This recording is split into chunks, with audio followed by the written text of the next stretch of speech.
삼성전자 이재용 회장이 구치소에 수감됐을 당시 그의 옆방에 있던 동료가 어머니를 잃어 울고 있었다고 합니다. 그의 사정을 알게 된 이재용 회장은 자신의 가족 이야기를 하며 그를 위로했고 배식구로 음료수와 과일을 건네줬다고 합니다. 또한 그는 교도소 생활 내내 보여준 예의 바른 행동으로 평판이 높았다고 합니다. 이러한 모습은 우리가 흔히 가진 부자에 대한 편견과는 정반대죠. 하지만 그와 동시에 지금도 뉴스에서는 돈만 많고 인성은 개차반인 많은 부자들의 문제가 계속해서 보도되고 있습니다. 그렇다면 도대체 이런 0.1%의 재벌과 일반 부자들의 차이는 어디서 나오는 걸까요? 오늘 이를 잘 설명한 책이 있어 여러분에게 소개드리려고 합니다. 바로 독일의 저명한 학자인 도리스 메르틴의 아비투스입니다. 저자는 20여 년간 전 세계 다양한 계층의 사람을 인터뷰하며 최상층 엘리트들의 한 가지 공통점을 발견합니다. 바로 최고의 아비투스를 갖췄다는 것이죠. 그녀는 중산층과 상류층을 넘어 최상층의 세계에 진입하기 위해서는 7가지 자본에서 최고의 아비투스를 갖춰야 한다고 하는데요. 오늘 그중 3가지 자본에 대해 최상층은 어떤 아비투스를 갖추고 있는지를 소개하려고 합니다. 오늘 이 영상을 끝까지 보신다면 내 삶뿐 아닌 내 자식의 삶까지 바꿀 수 있는 최상층의 아비투스를 배워가실 수 있으실 겁니다. 다산초당에서 발간하고 도리스 메르틴이 집필한 아비투스입니다. 아비투스란 무엇인가? 아비투스란 세상을 살아가는 방식과 태도다. 모든 사람에게는 아비투스가 있고 최초의 아비투스는 가족을 통해 습득한다. 타고난 사회계층이 의식도 못하는 사이에 나의 가치관과 취향까지 만드는 것이다. 예를 들어 부유한 교수의 아이는 자신이 고가의 브랜드를 선호하고 클래식 음악과 문학에 정통한 것을 당연하게 여긴다. 반면 가난한 계약직 직원의 아이는 티셔츠 한 장에 10,000원 이상 쓰는 것을 돈 아깝다고 생각하고 오페라 하우스 내부에는 관심도 없다. 하지만 아이들은 언젠가 어른이 된다. 부모를 뛰어넘어 자신이 물려받은 위치보다 더 높이 오를 수 있다. 빈곤층에서 벗어나 중산층까지 또는 중산층에서 최상층까지 올라갈 수도 있다. 다만 그러려면 타고난 아비투스를 바꿔야 한다. 최상층이 되고 싶다면 최상층의 아비투스를 갖춰야 한다. 아비투스는 결코 돈으로만 이루어지지 않는다. 내가 만나는 모든 사람, 내가 즐기는 모든 것, 내가 해내는 모든 과제가 나의 계층을 드러낸다. 고상한 아비투스는 저절로 생기지 않는다. 실현하고 싶다면 뭔가를 해야 한다. 할 수 있는 일은 무한하다. 낯설게 느껴지는 세계에 열린 마음으로 뛰어들어라. 부러울 만큼 여유로워 보이는 사람들을 롤모델로 삼자. 현대미술을 전혀 이해하지 못하더라도 일단 전시회에 가자. 생각만 해도 긴장이 되더라도 새로운 초대나 업무를 수락하자. 언뜻 낯설게 느껴지는 주제와 아이디어에 호기심을 가지자. 교양 있는 사람들과 멋진 일들을 자주 경험할수록 당신의 지각 능력이 확장된다. 그리고 그 경험이 당신을 당당함과 자신감에 한 걸음씩 더 가까이 데려갈 것이다. 1장 심리자본. 누군가에 대해 그 사람은 급이 다르다라고 말할 때 돈과 외모 혹은 출신, 배경을 뜻하는 경우는 극히 드물다. 보통 급이란 그 인물의 마음의 크기, 즉 그릇을 가리킨다. 급은 성격과 태도로 확인된다. 예를 들어 불치병에 걸렸음에도 타인에게 관심을 갖고 기쁘게 살아가는 뇌종양 환자. 자신의 어리석은 잘못을 인정하고 자리에서 스스로 물러나는 정치인. 다른 모든 선수가 체념했더라도 마지막까지 최선을 다해 결국 결승골을 넣는 축구 선수. 지금은 그 어느 때보다 출신의 영향을 받지 않고 급이 다른 삶을 살 수 있는 시기다. 모두가 자신의 심리자본을 단련하고 낙관적 사고방식을 발달시키고 자아를 통제하며 역경을 견디는 연습을 할 수 있다. 비록 일부 결정권자들은 여전히 용감한 행동의 아비투스가 상류층에서 많이 나타난다고 믿고 있다. 하지만 지금은 평범한 사람들이 추격하고 있다. 강인한 성격이 좋은 성적보다 더 중요하다는 사실은 최정상 리그에만 적용되는 게 아니다. 관대함이 품위와 부를 끌어당긴다. 당신의 사회적 위치가 어디든 째째하게 굴지 마라. 관대함은 늘 효과를 얻는다. 자신의 노력과 성과, 취향을 인정받으면 기뻐하지 않을 사람은 없다. 누군가 환상적인 파티를 열고 특별한 포도주를 따고 유명한 상을 받거나 혹은 어떤 식으로든 살면서 도움을 준다면 그에 대해 긍정적으로 언급할 필요가 있다. 그런 일은 존경과 감탄을 받아 마땅하다. 자신의 성과를 더는 증명할 필요가 없어진 지 오래더라도 말이다. 인간은 기본적으로 자기애가 앞서서 다른 사람의 위대함을 인정하기가 쉽지 않다. 그러나 자신이 원하는 것을 다른 사람이 가졌을 때도 기뻐할 줄 알아야 좋은 성품이다. 질투하는 사람은 딜레마에 빠진 채 중얼거린다. 스트레스가 많은 직업이야. 상금이 너무 적어서 써볼 것도 없겠어. 이렇게 생각하고 말하는 사람은 자신을 째째한 사람으로 만든다. 그러니 당장 멈춰라. 반대로 남들보다 상황이 안 좋더라도 언제나 만족감을 길어올리는 사람은 품이 있어 보인다. 시인 칼릴 지브란이 철학적으로 말했다. 관대함은 할 수 있는 것보다 더 많이 주는 것이고 자부심은 필요한 것보다 적게 취하는 것이다. 관대함은 누구나 보일 수 있다. 관대함에는 여러 면모가 있다.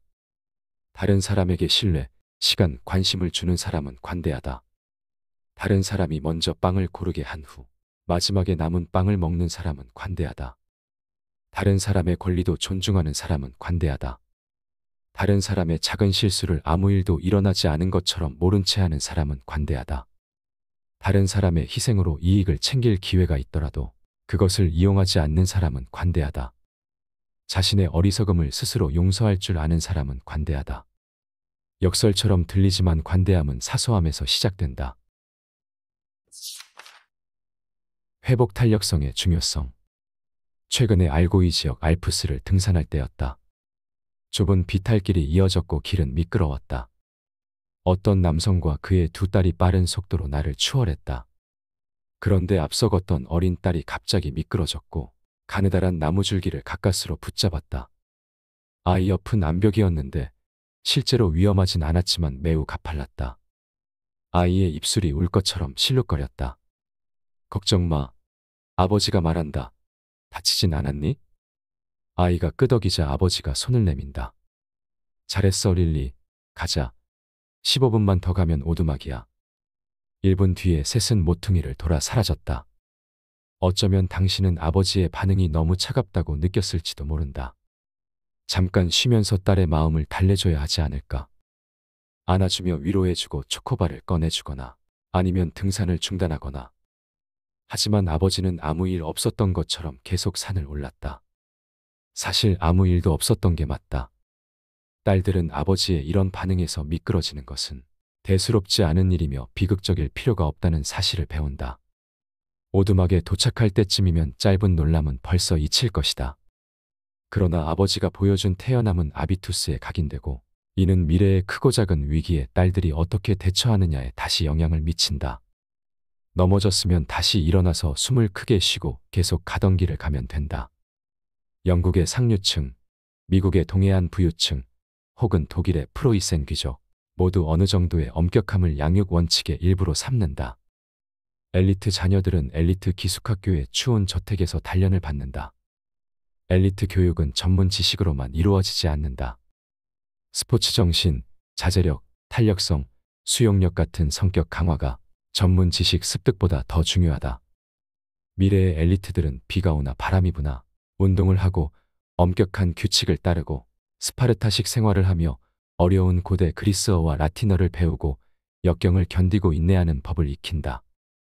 고된 학교 생활은 저항력을 키우고 재산, 저택, 회사를 잃었을 때 이겨내는 아비투스를 형성한다. 상실, 질병, 스트레스 등 압박을 받을 때 필요한 능력과 인생이 잘 풀릴 때 필요한 능력은 확연히 다르다. 인생의 힘겨운 구간에서는 신랄한 비판 견디기, 실수 허용하기, 허황된 소망 버리기, 좌절하지 않기 등이 필요하다. 이때 유전자가 부분적으로 도움을 준다. 그중 하나가 OHTT라는 유전자다. 이 유전자는 행복 호르몬 세로토닌의 운송을 조정하는데 긴 것도 있고 짧은 것도 있다. 긴 OHTT 유전자를 가진 사람은 더 많은 세로토닌을 전달받게 되므로 어려움을 더 잘 이겨낼 수 있다.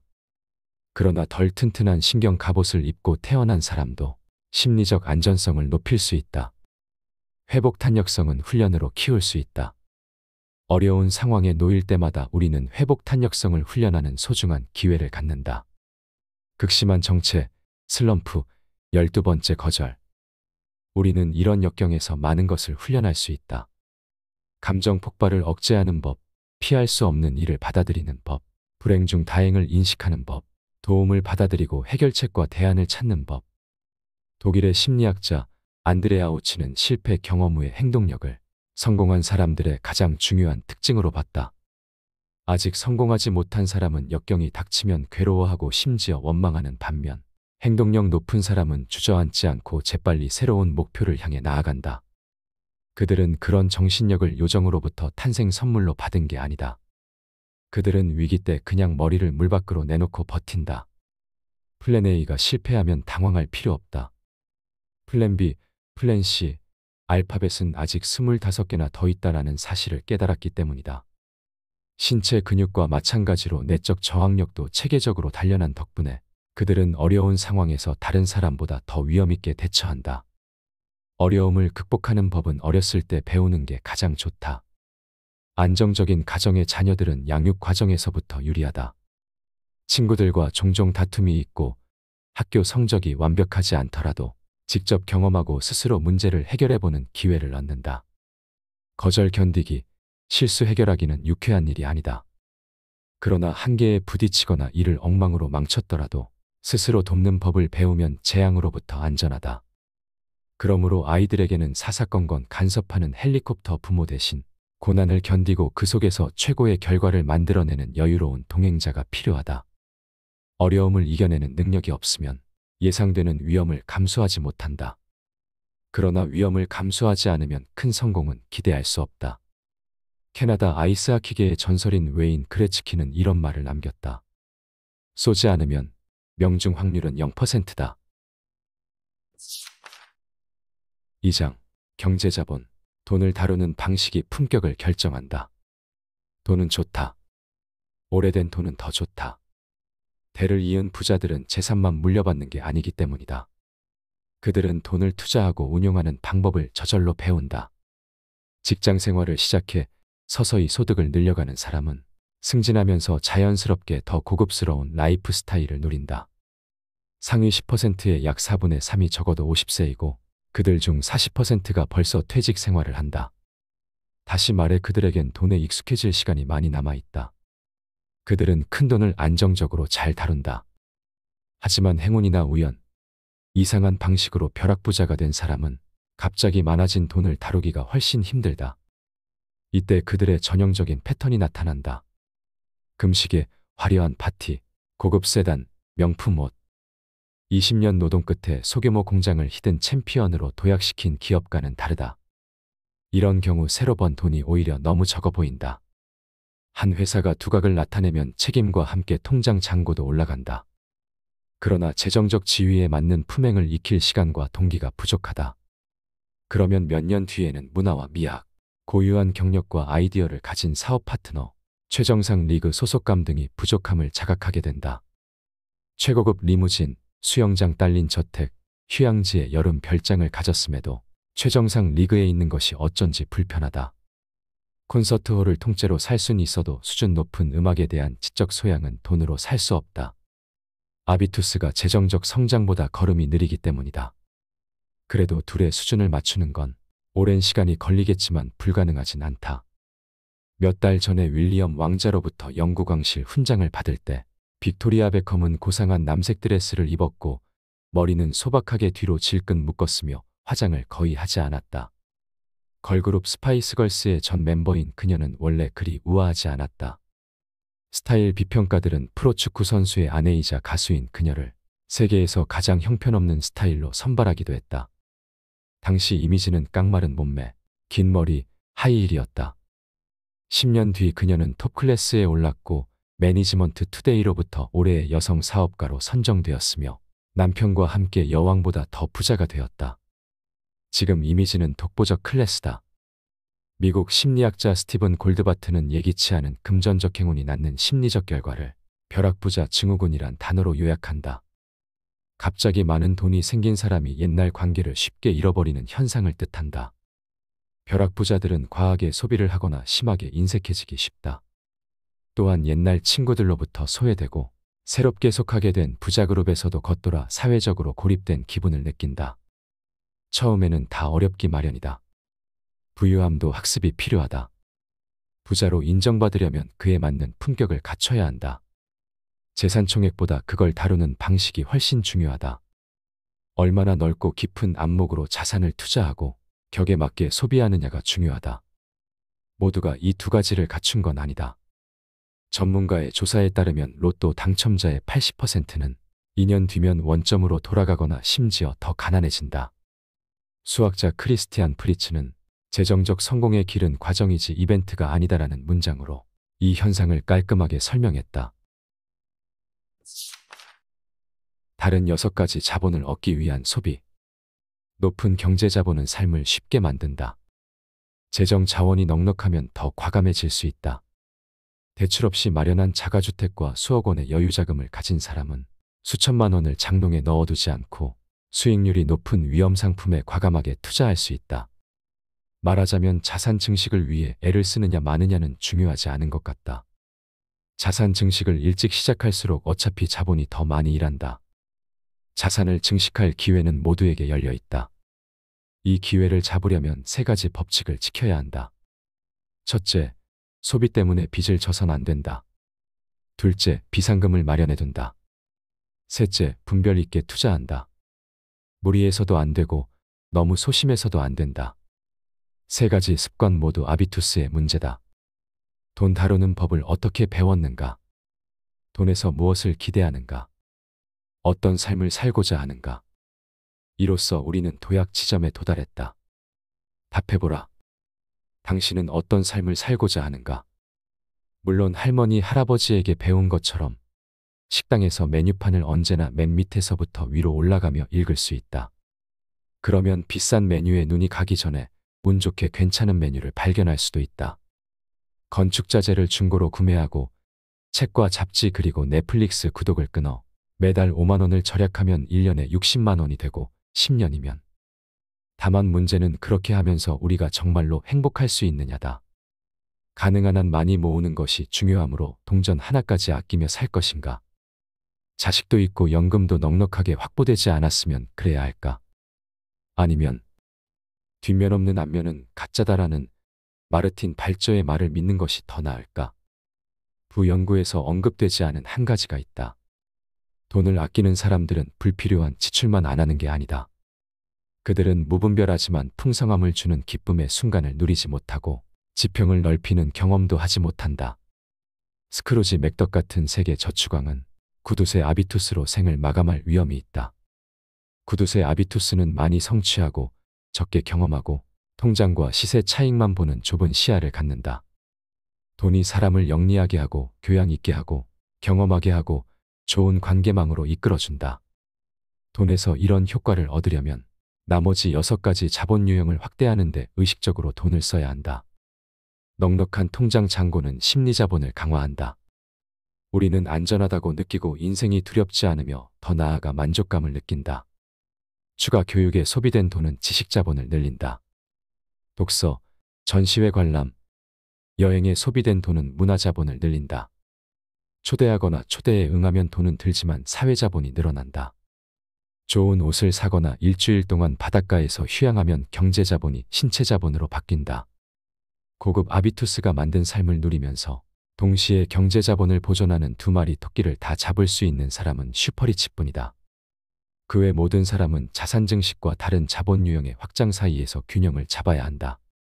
모두 그렇게 할 수 있다. 단, 자본 유형을 정확히 어떤 비율로 구성할지는 각자가 결정해야 한다. 그리고 각자가 그의 책임을 져야 한다. 3장. 신체 자본.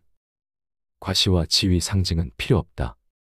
신체 자본을 넉넉히 가진 사람에게서는 자연스럽게 돈과 성공이 느껴진다. 늘 갈망했던 곳에 도달하면 신체에서 안정감이 발산된다.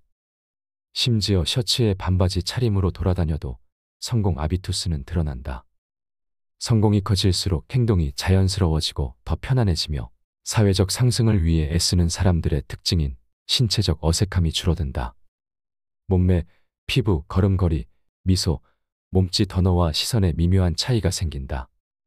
아무에게도 자신을 입증하지 않아도 되기 때문이다. 노력, 과시, 지위, 상징이 필요 없어진 곳에 성공이 있다. 엘리트에게는 사치품을 사는 것보다 자신의 지위를 적절하게 체화하는 것이 더 중요하다.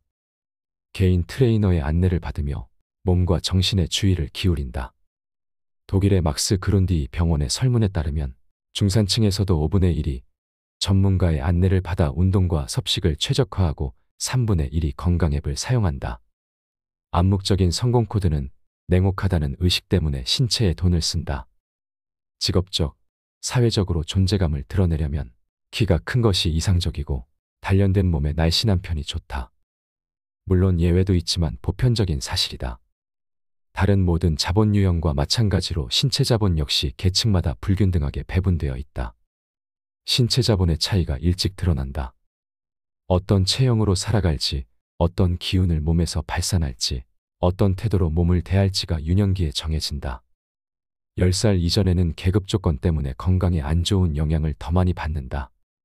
그 영향이 어른이 되었을 때 다시 나타난다. 모든 사람이 건강을 최고의 재산이라고 말하지만 신체를 대하는 태도는 계급마다 크게 다르다. 신체를 대하는 태도는 체중, 흡연, 술, 운동, 섭식 5요소에서 나타난다.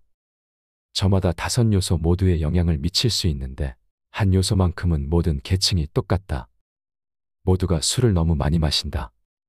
포도주, 샴페인, 맥주에 관한 한, 하류층, 중산층, 상류층 모두 막상막하다. 나머지 4요소에서는 큰 차이가 있다. 하류층에서는 여학생 10명 중 4명이 과체중인데 상류층에서는 1명뿐이다. 흡연의 경우도 비슷하다. 하류층은 3분의 1, 중산층은 4분의 1, 상류층은 5분의 1이 담배를 피운다. 섭식도 마찬가지다. 상류층에서는 유기농, 구석기 다이어트, 글루텐 프리, 채식주의 등 올바른 섭식이 지배적이다. 비싼 고급 요리가 아닌 클린 이팅과 슈퍼푸드가 부를 상징한다. 운동 역시 사회적 지위와 연결된다. 상류층일수록 운동을 더 많이 하는 경향이 있다.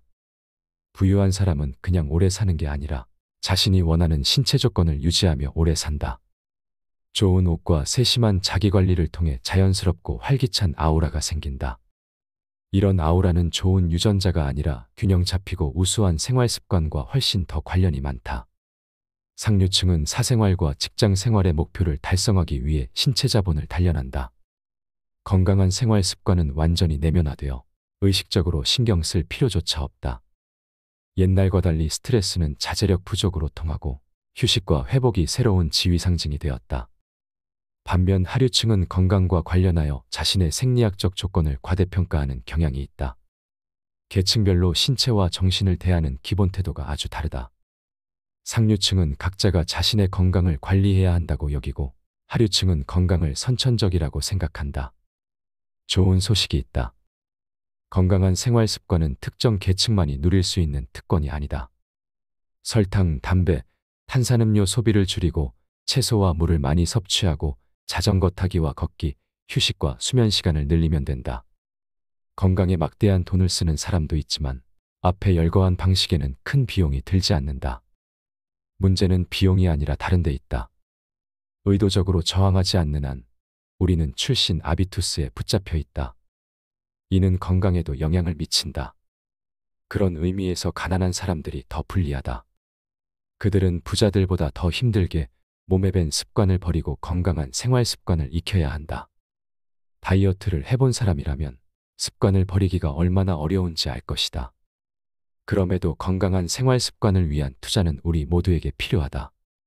견뎌낸 사람만이 생애의 모든 순간에 도움이 되는 신체 자본을 얻는다. 건강한 신체는 보너스로 지위의 상승을 가져온다. 건강한 신체가 개성과 사회적 성공을 외부에 알린다.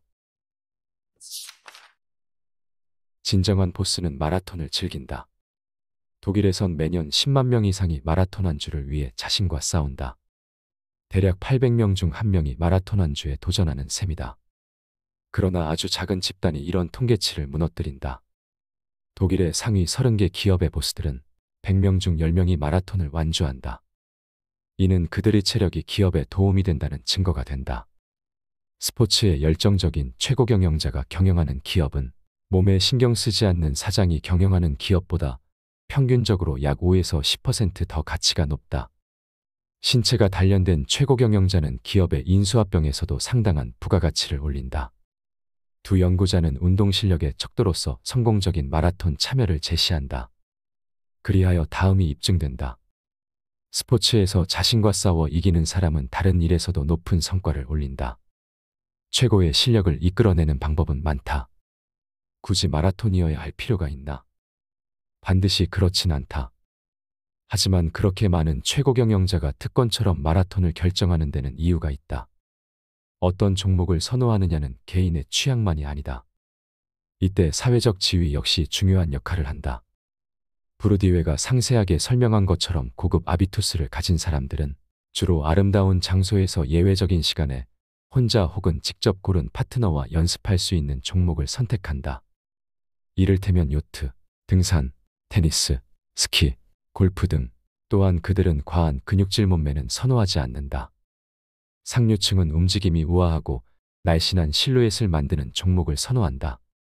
마라톤 같은 기록 스포츠 종목은 숭고한 금욕주의를 연상시키는 체형으로 끝나지 않는다. 기록 스포츠는 건강과 동시에 개성을 형성하기 때문에 상류층에게 매우 매력적이다. 부를 연구하는 라이너 치텔만의 슈퍼리치 인터뷰에서 이것이 명확히 드러났다. 응답자의 절반 이상이 젊었을 때 기록 스포츠를 했다. 상위 10위 안에 들어가는 스키 선수, 승마 선수, 조정 선수, 육상 선수였다. 그들은 스포츠를 통해 자신의 한계를 뛰어넘고 위험을 무릅쓰고 자신의 가능성을 가늠하고 역경을 딛고 끈기 있게 지속하는 법을 배웠다. 특히 기록 스포츠가 이런 아비투스를 효과적으로 형성한다. 일요일 오전에 즐기는 편안한 테니스 경기는 심장을 튼튼하게 만들겠지만 스포츠 정신을 키우진 않는다. 마라톤은 일반적인 스포츠보다 훨씬 더 많은 체력과 정신력을 요구한다. 물론 42km를 달리는 대신 자전거로 산을 넘거나 철인 3종 경기로 포트폴리오를 장식하거나 중국의 화산을 등정할 수도 있다. 중요한 것은 운동의 목표가 측정 가능하고 야심이 없는 사람에게도 감탄을 불러일으켜야 한다는 점이다. 스포츠 실력은 오래전부터 지위의 척도였다. 훈련에 적극적이고 과감한 사람은 평소 생활에서도 정신력이 강하다고 여겨진다. 불가능한 것을 해내고 극복할 수 없어 보이는 한계를 넘어서는 사람이 더 큰 인정을 받는다. 이 책을 읽은 뒤 깨달았습니다. 왜 최상위 계층이 최상위 계층인지를요. 그들은 마인드셋, 경제관념, 신체 능력까지 모두 평범한 사람과 질적으로 다른 압도적인 수준이었습니다. 그렇기에 자칫하면 나는 안 될 거야라는 부정적인 생각에 빠질 수도 있는데요. 희망적인 점은 아비투스는 개인의 의지로 바꿀 수 있다는 것입니다. 부자가 되려면 부자의 마인드셋을 갖춰야 하듯 최상층 계급에 속하길 바란다면 최상층 아비투스를 갖춰야 합니다. 그렇기에 오늘 배운 최상층의 아비투스를 내 것으로 만든다면 우리의 삶도 점점 상류층으로 이동할 것입니다. 시간 관계상 다 소개해드리지 못했으나 이 책에서는 문화자본, 지식자본, 사회자본 등 최상위 계층만이 가지고 있는 다른 아비투스도 소개하고 있습니다. 그 속에서 최상층으로 갈 수 있는 사다리가 놓여져 있으니 꼭 한 번쯤 책을 읽고 배워보시길 권해드립니다. 언제나 여러분의 성공과 행복을 응원하는 북큐레이터 책사람이었습니다.